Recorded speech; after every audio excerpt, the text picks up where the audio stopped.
Chapter 10. Identifying and experiencing our feelings. Becoming aware of our feelings, constructively dealing with them, is crucial in the process of healing our child within. People who grew up in troubled or dysfunctional families don't tend to get their needs met. Not getting our needs met hurts. We feel the painful feelings, since the parents and other members of such families tend themselves to be unable to listen to us, to support us, and to nurture, accept, and respect us. We often have no one with whom we can share our feelings. The emotional pain hurts so much that we defend against them by the various unhealthy ego defenses described in Chapter 8, thus shutting the feelings out, away from our awareness. Doing so allows us to survive, although at a price. We become progressively numb, out of touch, false, codependent. When we are thus not our real self, we do not grow mentally, emotionally, and spiritually. Not only do we feel stifled and unalive, but we also often feel frustrated and confused. We are in a victim stance. We are unaware of our total self, and we feel as though others, the system, and the world are doing it to us. We are the victim at their mercy. A way out of this victim stance and its suffering is to begin to identify and to experience our feelings. An effective way to facilitate knowing and experiencing our feelings is to talk about them with safe and supportive people. Bill was 36 years old, successful at work, but not in the intimate relationship he wanted. In group therapy one day, he said, "I hated my feelings and being always asked to talk about them here.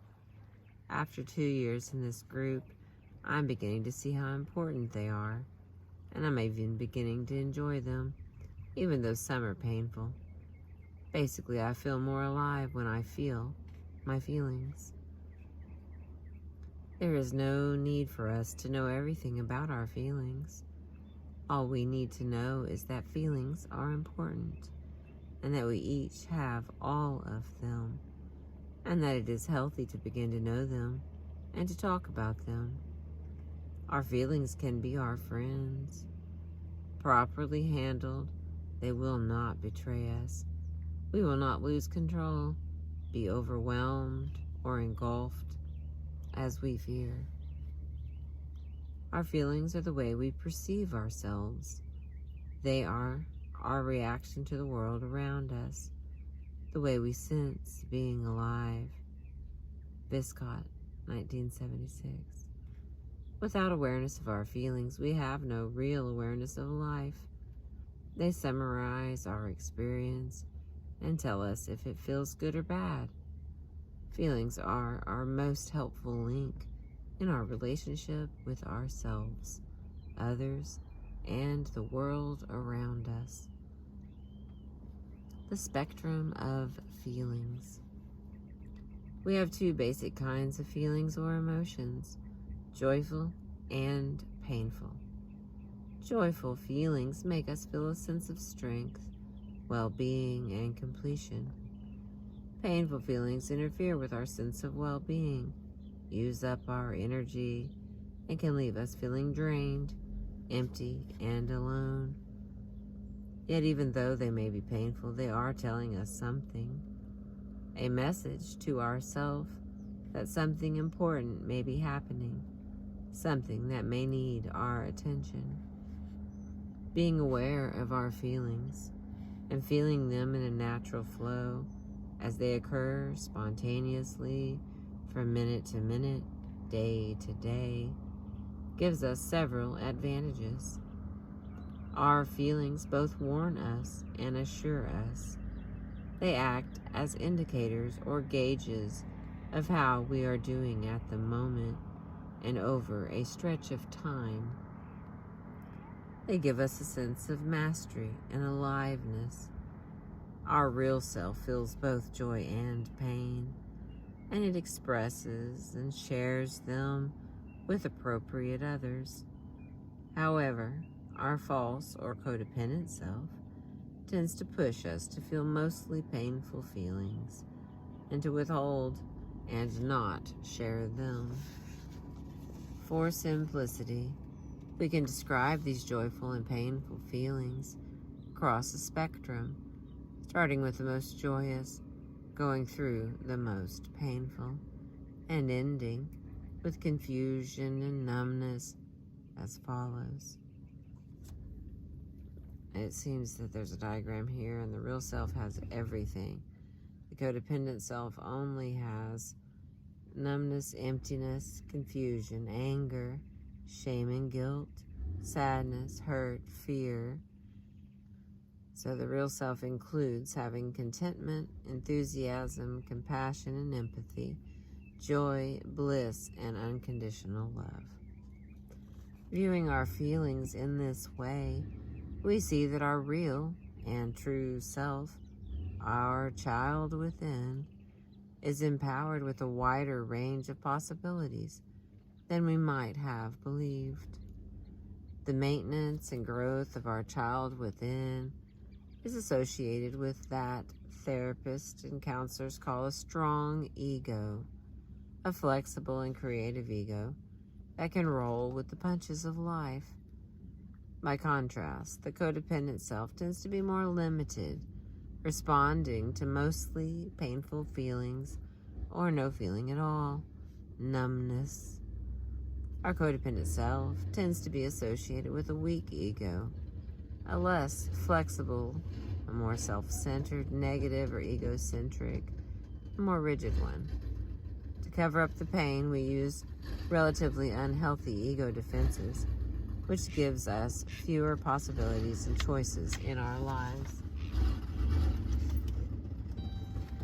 Levels of awareness about feelings. In order to survive, a person who grew up in or is presently living in a troubled environment tends to be limited to the feeling of the codependent self. As we begin to explore and become more aware of our feelings, we discover that we can have different levels of awareness about them. Closed about our feelings. When we cannot feel a feeling, we are closed in our ability to use it. At that stage, not only do we not know the feeling, but we also are unable to communicate the condition of our true self. When we may be talking superficially or even reporting facts, our interpersonal interaction and our ability to experience life and to grow is very low. We can call this stage of growing and sharing our feelings level 1, beginning to explore. At level 2, we can begin to explore our feelings. We may be guarded in sharing our newly found feelings, and they may come out in conversation disguised as ideas and opinions rather than actual feelings.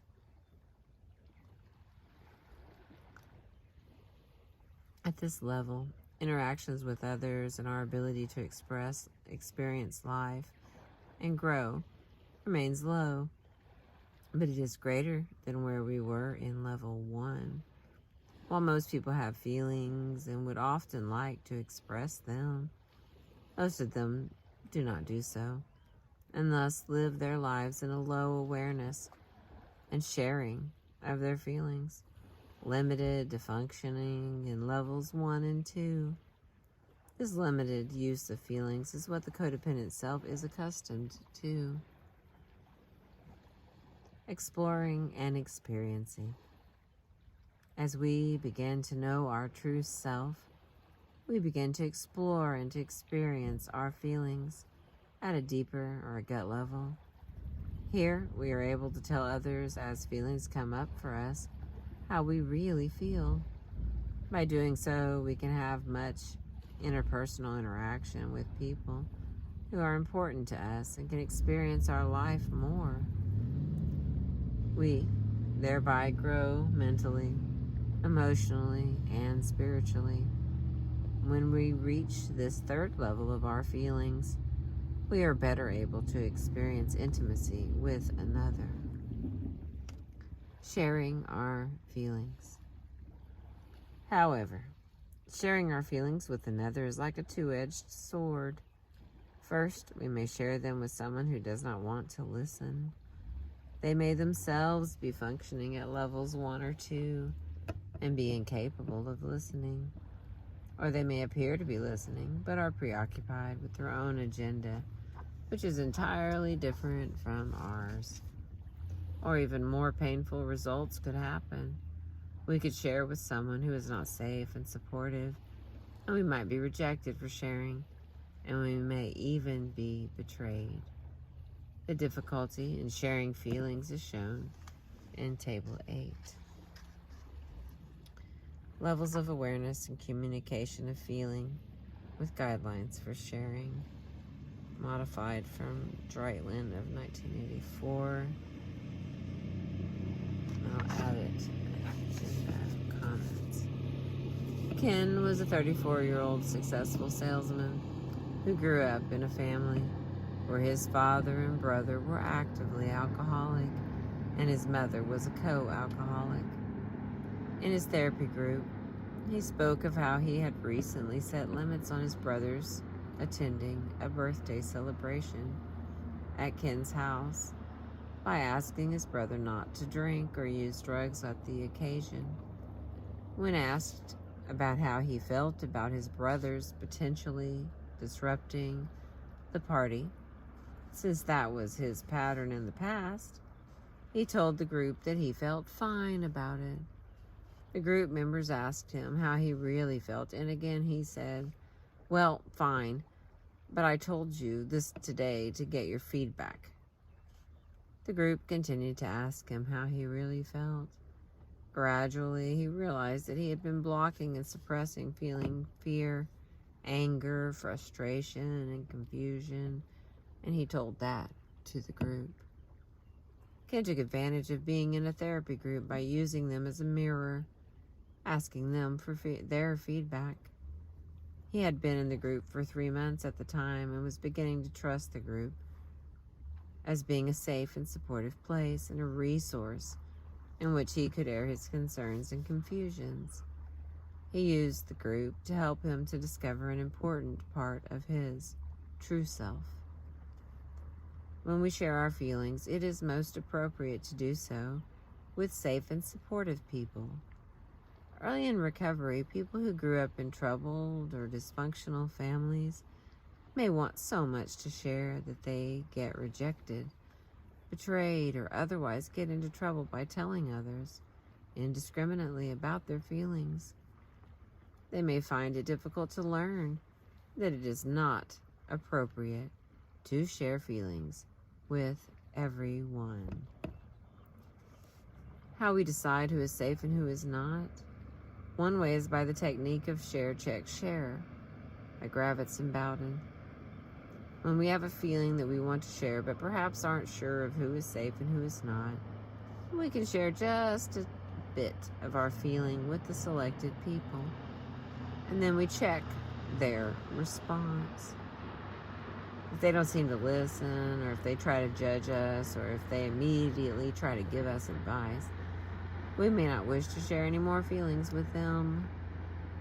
If they try to invalidate our feelings, or if they reject us, and certainly if they betray us by talking about us, and especially our confidences, then they are probably not safe to continue sharing with.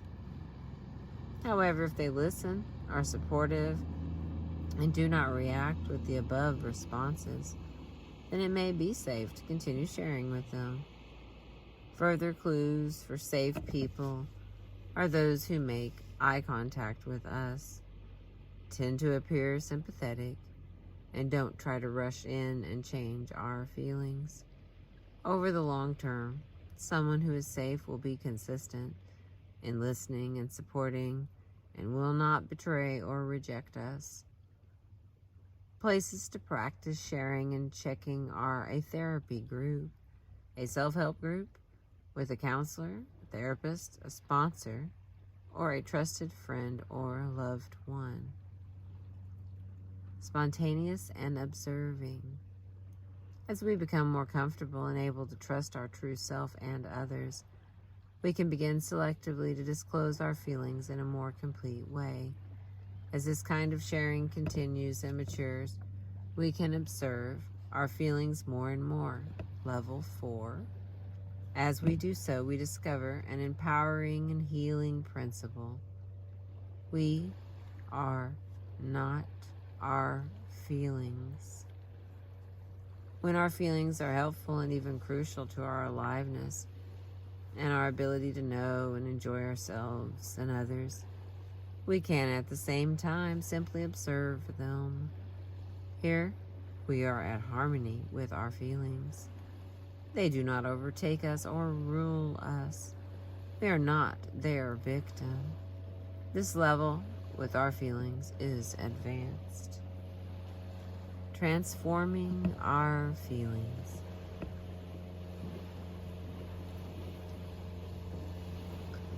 Each feeling has an opposite.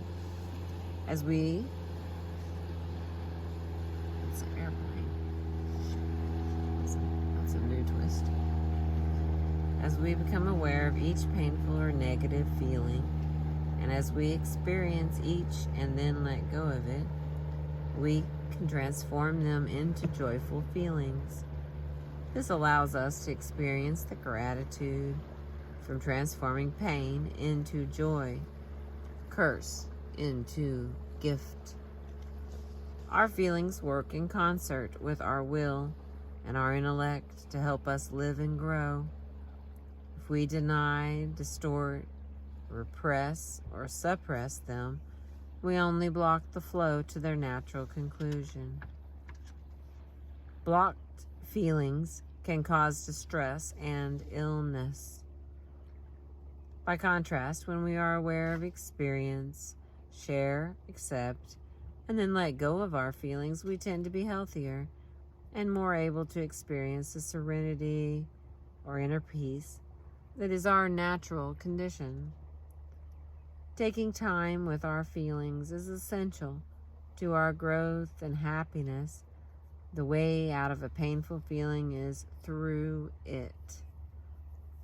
Our feelings are a vital part of a crucial dynamic in our growth, our grieving. When we lose something important to us, we have to grieve to grow from it. Here's a chart. The last piece is Table 9, says some feelings and their opposites. And it's compiled in part from Rose et al. Of 1972. And it's the two categories of he's said that we have. Painful and joyful are the two categories. So I'm going to read everything in painful. Painful: fear, anger, sadness, hate, loneliness, hurt, boredom, frustration, inferiority, suspicion, repulsion, shyness, confusion, rejection, unfulfillment, weakness, guilt, shame, and emptiness. Now the opposite is joyful category, which is hope, affection, joy, love, community, relief, involvement, contentment, equality, trust, attraction, curiosity, clarity, support, satisfaction, strength, innocence, pride, contentment, and fulfillment. Thank you for listening. This was Chapter 10 from the book Healing the Child Within by Charles L. Whitfield, MD.